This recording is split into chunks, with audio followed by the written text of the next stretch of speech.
بھلا تم کو ڈھانپ لینے والی یعنی قیامت کا حال معلوم ہوا ہے؟ اس روز بہت سے منہ والے ذلیل ہوں گے، سخت محنت کرنے والے تھکے ماندے دہکتی آگ میں داخل ہوں گے۔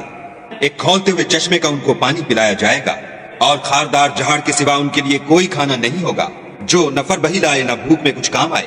اور بہت سے منہ والے اس روز شادماں ہوں گے، اپنے اعمال کی جزا سے خوش دل، بہشت بری میں وہاں کسی طرح کی بکواس نہیں سنیں گے۔ اس میں چشمے بہ رہے ہوں گے، وہاں تخت ہوں گے اونچے بچھے ہوئے، اور آب خورے قرینے سے رکھے ہوئے، اور گاؤ تکیے قطار کی قطار لگے ہوئے، اور نفیس مسندیں بچھی ہوئی۔ یہ لوگ اونٹوں کی طرف نہیں دیکھتے کہ کیسے عجیب پیدا کیے گئے ہیں، اور آسمان کی طرف کہ کیسا بلند کیا گیا ہے، اور پہاڑوں کی طرف کہ کس طرح کھڑے کیے گئے ہیں، اور زمین کی طرف کہ کس طرح بچھائی گئی۔